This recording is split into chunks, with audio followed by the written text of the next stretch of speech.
Good morning po. Tayo po'y mag-aral ng salita ng Diyos. Romans chapter 12 verses 1 and 2. Kaya nga mga kapatid, alang-alang sa masaganang habag ng Diyos sa atin, ako'y nakikiusap na ialay ninyo ang inyong sarili bilang isang handog na buhay, banal at kalugod-lugod sa Diyos. Ito ang karapat-dapat na pagsamba ninyo sa Diyos. Huwag kayong makiayon sa takbo ng mundong ito, mag-iba kayo sa pamamagitan ng pagbabago ng inyong pag-iisip upang maunawaan ninyo ang kalooban ng Diyos, kung ano ang mabuti, kalugod-lugod at ganap na kalooban niya. Spirit, soul, and body. At sa pag-aaral natin yesterday, napakahalaga na tayo po'y lumakad sa Espiritu. So dito po makikita natin sa mga verses na ito kung paano po tayo makakalakad sa Espiritu. Pero alam niyo po, dapat maintindihan po muna natin yung pong kalagayan natin bilang tao. Ang sabi ng Biblia, tayo po'y merong spirit, at meron tayong soul. Yung ating soul po, yan po yung ating mind, intellect, will, and emotion, at meron po tayong body. Ngayon dito po sa 1 Thessalonians chapter 5 verse 23, ganito po ang sinasabi, May God Himself, the God of peace, sanctify you true and true. May your spirit, soul, and body be kept blameless at the coming of our Lord Jesus Christ. So pansinin niyo po yung order. Dapat nauuna yung espiritu, sumusunod lamang po yung soul, yung ating pong mind, intellect, will, and emotion, and then ang ating pong body. Kaya maintindihan niyo po, para po tayo maled ng spirit, kailangan po nangunguna ang ating pong espiritu. Kaya yan ang dahilan kung bakit po binabanggit sa Biblia na dapat mapuspos tayo ng Espiritu. Sabi sa Ephesians chapter 5 verse 18. Kasi sabi sa verse 17, doon lamang natin mauunawaan ang kalooban ng Diyos kung nangunguna sa ating buhay ang Holy Spirit.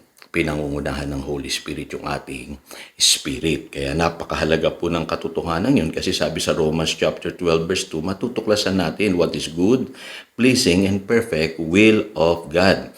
Kaya sabi sa Romans chapter 8 verse 14, because those who are led by the Spirit of God are sons of God.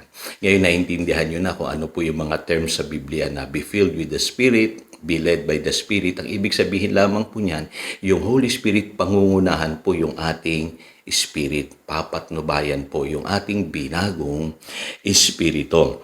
Ngayon, pag-usapan natin yung Romans chapter 12 verses 1 and 2. Unahin po muna natin yung ating pag-iisip kasi may binabanggit po dyan na dapat magbago tayo ng pag-iisip. Kasi ang sabi po sa Romans chapter 8 verse 6, the mind of a sinful man is death, but the mind controlled by the Spirit is life and peace. Sa verse 7 po, sabi dyan, the sinful mind is hostile to God. At kung babasahin pa po natin sa verse 8, yung pong sinful nature, nananahan po yan sa ating isipan. And it cannot please God.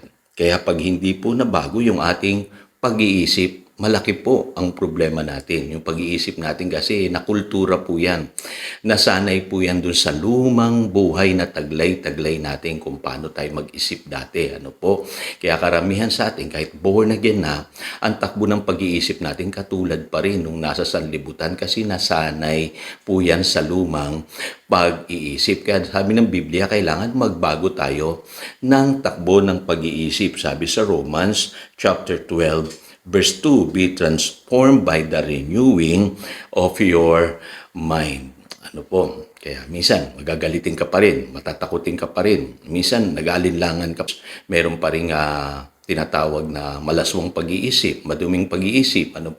At kadalasan po marami sa atin yung pag-iisip natin at yung ating pong mga prinsipyo sa buhay, galing sa luma nating buhay o yung natutunan natin sa sanlibutan. Kaya mag-iingat po tayo. Kailangan po magbago tayo ng takbo ng isipan para mapabilis po yung pagbabago natin. Pangalawa po yung body natin. So binanggit ko na sa inyo yung mind. Ayan, itong body. Mahalaga ito kasi sa Romans chapter 8 verse 13, if you live according to the sinful nature, you will die.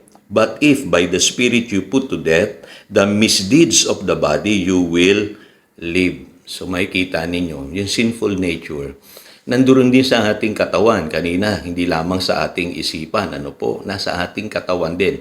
Ano bang nagagawa nito sa ating katawan? By the way, ang sinful nature po, ano po, yan po yung minana nating kalikasan na magkasala. Kaya po nature, kalikasan. Ano po, ibig sabihin, likas talaga sa tao ang magkasala. Yan po yung minana natin sa ating pong ninunong si Adan. Sabi sa Romans chapter 5, verse 12, lahat ng tao po na isinisilang sa mundong ito ay hindi mo na kailangan turuan pang magkasala. No po, mapapansin ninyo, madali sa kanilang gumawa ng kasalanan kasi nga po meron silang sinful nature. Lahat tayo po, meron tayong kalikasang magkasala. Kaya yung sinful nature na yan, maski sa bata, makikita nyo na po yan. Yung pagsisinungaling, no? Pananakit, pagigiba ka sarili, ano po, makikita nyo na kaagad po yan.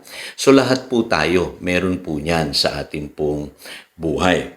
Kaya lang po, ang problema, ano po, kung pahihintulutan natin na kontrolin ito, palagi yung ating katawan, na sabi ng Biblia, ay mapapahamak po tayo.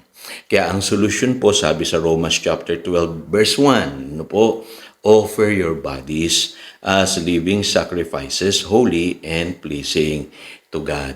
So, kailangan daw po ialay natin yung ating katawan. Ano po, sa English Bible po, pinabanggit po dyan, our bodies, ano po, as living sacrifices to God. So, kailangan masanay po yung ating katawan ay paglingkod dito sa Diyos. Ano yung sinful nature? Balikan natin yun. Ano po?